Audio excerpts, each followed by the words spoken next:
الله جل شانه قرآن عظیم الشان کی فرمائی یا ایها الذین آمنوا قوا انفسکم واهلیکم نارا وقودها الناس والحجارة عليها ملائكة غلاظ شداد لا يعصون الله ما أمرهم ويفعلون ما يؤمرون. الله جل شانه قرآن عظیم الشان د انسان د هدایت لپاره را لېږلی دی او د انسان د خپل بنده لپاره په قرآن عظیم الشان کې د هر قسم هغه مشکل حل چې کوم دی هغې ولا موجود کړی دی. خو لیکن د الله جل شانه بنده مسلمان او کافر دواړه چې ګیله هغه د کافر نه ده خو لیکن مسلمان خپل ځان ته راړولې ده هغه دا چې باوجود د مسلمانۍ دی د الله جل شانه قرآن پریدي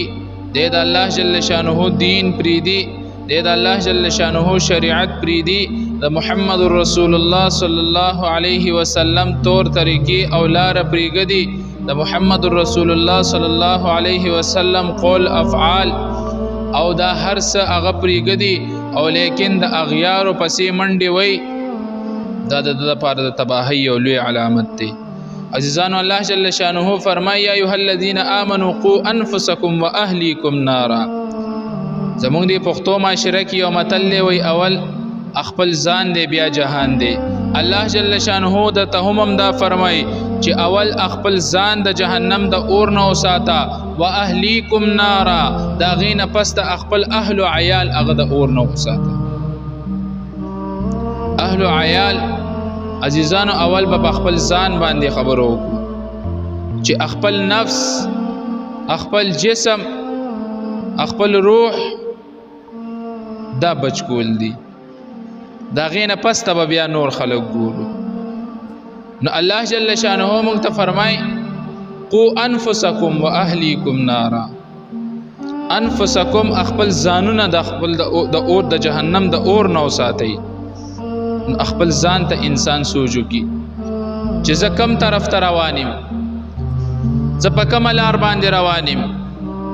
ما کومه طریقه اختیار کړې ده او کم دین می اختیار کړی دی. دلته خو یو لوی رولا او لوی ولولا هغه دا جوړه ده چې یاره دا علما دا طلبا دا ټیک نه دي. نو زه دوی ته دا ویل غواړم چې ستا مرتبه هم هغه نه ده چې تاله زه امام ابو حنیفه رحمه الله تعالی راولم ولتسوي چې تعالی الله جل شانه امام اعظم ابو حنیفه رضی الله تعالی عنه راولي ولتسوي چې تعالی امام شافعی رحمت الله تعالی علی الله جل شانه راولي ولتسوي چې تعالی الله جل شانه امام احمد بن حنبل رحمه الله تعالی راولي ولتسوي چې تعالی د زمانوي لی بزرگان الله جل شانه راولي. ستا مرتبه د دې سیز د چې تعالی الله جل شانه شاه ولی الله رحمه الله تعالی الله جل شانه راولي ولتسوي چې تعالی الله جل شانه په دې زمانه کې اوس انور شاه کشمیری رحمت الله تعالی علی تعالی الله جل شانه راولي. نه ستا مرتبه خود دې نه ده. زما د پاره د نن سبا دا طالب دا مال شاه ولی الله دی. زما د پاره د نن سبا زمانی یو ادنا عالم دا امام ابو حنیفه رحمت الله تعالی علیه دی. ولی چې الله جل شانه موږ د زمانی او د خلقو هغه یو شان ساتلی. هغه خلق چې په هغه زمانه کې تیر شوي دي د هغې هغه مرتبه او هغه مقام الله جل شانه هغه ټیم ښه ګڼلی او په دې زمانه کې او په دې وخت کې او په دې خلقو سره الله جل شانه دا چې علما پیدا کړي د نن سبا شاه ولی الله دغه خلق دي. خو لیکن ته په خپل ځان کې جذبه پیدا کا ته په خپل ځان کې مینه محبت پیدا کا ته په خپل ځان کې یو خلوص پیدا کا خپل نیت هغه ټیک کا د خپل ځان د جهنم د اور نه وساته. عزیزانو خپل ځان د جهنم د اور نه ساتل خپل ځان ته انسان سوچو کی نن سبا زمونږ په معاشره کې الکان ځوانان طبقه هغه د نشو طرف ته روانه ده. د دې خلاف आवाज څوک اوچتای د دې نشي خلاف आवाज به څوک اوچتای د دې دومره ګناهونو خلاف आवाज به څوک اوچتای کته معنا د زماني لوی بزرگ امام ابو حنیفه رحمت الله تعالی علی غواړي نو ته زما قدر خبره نه منې نو ته به داغه خبره سو منې اخلوی د مرتبه والا خاوندانو اخلوی د عقل والا خاوندانو اغستا په شانتی یو کم ظرف انسان ته الله جل شانه په خوب کې منخي ستا په شانتی یو کمزوري انسان ته الله جل شانه هغه په خوب کې منخي نو زمو ځوانان طبقه هغه د نشي طرف ته روانه ده د شپې تر نا وخت پورې په بیٹکونو کې په حجرو کې نشي تماشي داسې زونه روان د دې خلاف आवाज څوک چتای د دې رکاول به څوک کوي کم زینب د خلک راځي او د دې خلاف आवाज چتای نو زما د خپل ځوانانو طبقه ته دا اعلان دی او دا درخواست دی چې خپل ځانونه د جهنم د اور نه وساتي او بل په هغه معاشره کې د عالم علم ضایع کیږي چې کم عالم په معاشره کې موجود وي او دا خلک راځي او صرف تپو د یو وړو کې شانتي مسلې ته پوس کوي نه د میراث ته پوستا نه د خراج ته پوستا نه د عشر ته پوستا نه د لوی مسائل ته پوستا بس جما په داس کې دا ګوتنانه او چپاتې شجی دا زو سوکم دوباره او د سوکم کنا دا د زما ټیک شو د پردی د مسائلو خلق په دین کې شرم کوي ډیر خلق زما په دې معاشره کې په پوره دنیا کې ډیر خلق په غسل کې ګرځي چا د پرواشتا د تپوس کولو والا څوک نشتا اوس د میراث مسله په دې لندو علاقو کې هر عالم لاړ شي د میراث مسائل بچا د سم نه ورزي ولی د سم نه ورتلو مقصد دا نه دی چې هغه نه زده کړي مونږ الحمدلله زده کړي دي خو لیکن دا معاشره دومره بدبخته معاشره کې مونږ اوسېږو چې څوک د میراث د مسایلو تپوس قدر نه کوي د خپل خور قدر حق څوک نشي ورکولی د خپل رور حق نه ورکوي پلار خپل بچی ته حق نه ورکوي د دې ذمہوار به څوک وي د مسایلو تپوس نه کوي او دک معاشره دک خلق دومره کون ذهن خلق چې وي په خوا به علماو چې کله به مړی وشو نو وي قبر کې به چې کله مړی خود هغې نه مخکې به په قبر باندې ودرېدو او آلته کې به میراث تقسیم کړو زه تاله تقسیمومه ته هلته کې ودرېږه که نه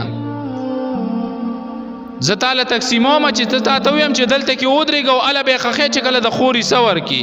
ته ما پرېږدي دې څیزونو ته ته خو زما ګریوان ته لاسه چې زه خو چې تا د په مخامخ باندې ویم چې الله جل شانه فرمایي چې خپل خور ته حق ورکړه دنیا دک مال به ورځ د قیامت ستا دپاره د تباهۍ علامت ګرځي ته خو ما پسې خبرې کې ته خو علما پسې خبرې کې د خپل رور حق ورکړه او بیا دومره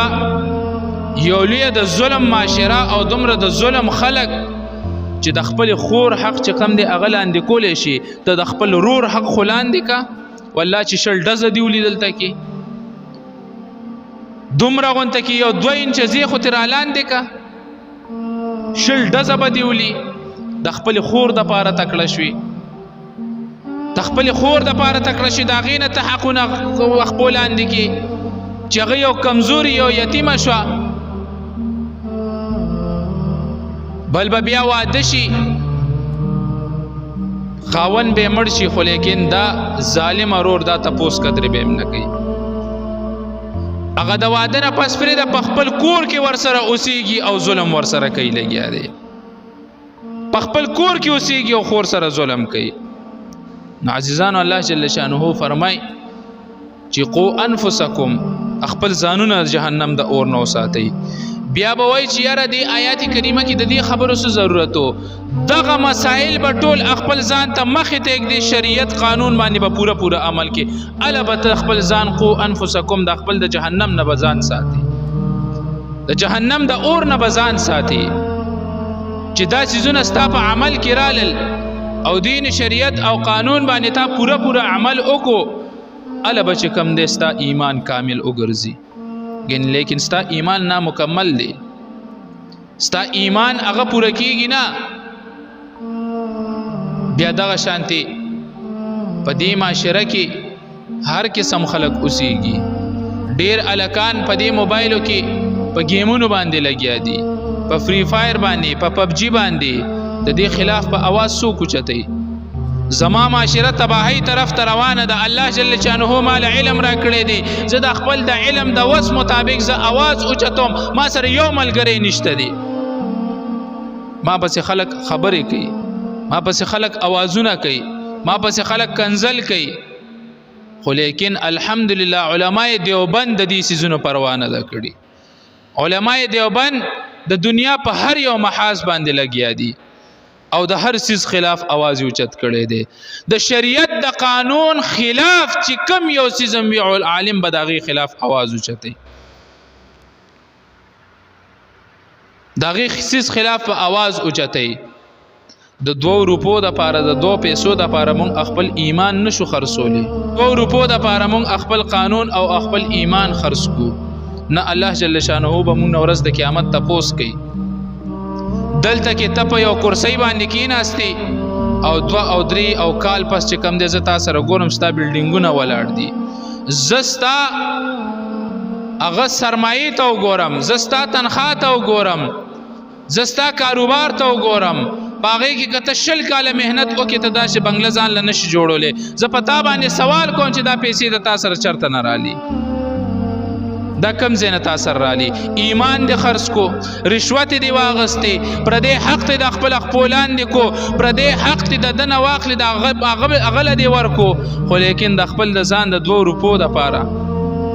د خپل د معمولی شانت جیب د کولو د پاره خپل اولاد د جهنم طرف ته روان کړي دي خپل ځان د جهنم طرف ته روان کړي دي نو عزیزانو خپل ځانونه د جهنم د اور نو ساتي د جهنم د اور نه خپل ځانونه نو ساتي زما په معاشره کې د مسجد قدر او عزت نشته زما په معاشره کې د دې امام چې کم دی هغه قدر نشته دی د دې مصلی قدر نشته دی او زما په معاشره کې عالم پس خبرې کیږي ولی کیږي دا عزیزانو خپل ځانونه خپل اهل او عیال خپل قرابتداران رشتہ داران هغه د جهنم د اور نو ساتي اول خپل ځان ټکی عملی دنیا ته روزي چې زدل تکي ولاړې ما او زوی ما چې مړه بس کیږي با بل وای چې مړه بس کیږي با عمل ته بسوک ځانو باسي نو عزیزانو عملی زندګۍ ته ځان رو باسي د شریعت یو مسله هغه ستا مخې تراله بس لومبني او بزه عمل کومه دا غینه پسته به خلکو ته رسوم ستا په جبه کې ستا په اعمالو کې ستا په کردار کې ستا په کارونو کې به الله جل شانه اثر اچي ستا د کردار نه به مخکې هغه متاثر کیږي چې هغه خلکو په افغانستان مجاهدین شهدا غازیان چې کم ژوندۍ دي غازیان دي الله جل شانه دی وته په هر سیس کې برکتونه واچي هر سیس کې دی الله جل شانه ورته کامیابی ور نصیب کی زمو په ښکارا باندې امداد دعا ده او په پټه باندې امداد دعا ده چې جهاد الله جل شانه نبی علیہ الصلوۃ والسلام فرمای چې ورځ تر قیامت پورې بدا جاری وي او دا څوک نشي بندول الحمدلله جهاد شروع دی د دنیا په هر یو ګټ کې شروع دی او جهاد یوازې دا جهاد نه دی چې ته ټوپک راواله او صرف اگر دس کا و جهاد هر قسم جهاد د خپل نفس سره جګړه کول دام جهاد دی په خپل معاشره کې د داسې ظالم خلکو ته مخامخ ودرېدل او حق خبره کول دام لوی جهاد دی او د ظالم بادشاہ مخ ته ودرېدل او کلمه د الله جل شانه ورته مخ ته کول لا اله الا الله محمد رسول الله صلی الله علیه وسلم دا افضل الجهاد دی نو مجاهدین الته وګورئ چې سوپر پاور به ځان ته ویلې الله جل شانه سپر پاور وګرځول الله جل شانه نیست او نابود کو الله جل شانه چې میدان جنگ ته بکل را کوزیدل دا امریکایان مخالفین دشمنان کافران نو د ډیرو نه مونږ اورېدلي دي چې کم مجاهدین آلته کې جنګېدلي دي د هغوی د خولې نه مونږ اورېدلي دي چې یاره هغوی به چې کله میدان جنگ ته راکوزېدل او ډس به یې کولو د هغې نه مخکې به یې پیم پر اچولو څه دپاره چې هغوی نه به تقاضا تله دومره یره الله جل شانه ورته په دې زړونو کې اچولي وه او هغه مجاهدین هغوی وګوره سرتوره سر خپې ابله خپې او یو مشین مشهور AK-47 مشین به ورسره په لاس کې او ورمنډه به یې که ورپسې ورمنډه کې به یې ورپسې دا جهاد به الله جل شانه ورځ تر قیامت جاری او ساری ساتي نو عزیزانو خپل ځان هغه د جهنم د اور نه وساتئ خپل ځانونو حفاظت وکئ خپل ځان هغه د اور نه بچ کړئ دا دومره ګرمي روانه ده را روان په شکال دی لږ شانتې ځان ته اور بلکې هغې ته 15 منټه ته نشي ودرېدی 2 منټه هم ورته نشي ودرېدی 1 منټ هم ورته نشي ودرېدی نو عزیزانو د دې اور برداشت هغه په مونږ کې نشته دی د هغه جهنم اور چې د هغې مونږ ذهن ته خیال هم نشو راوستی هغې کې به مونږ الله جل شانه چې د هغې برداشت په مونږ کې څنګه وي نو الله جل شانه دې په دې خبرو باندې ماته او تاسو ټولو ته عمل کولو توفیق راکړي واخر دعوانا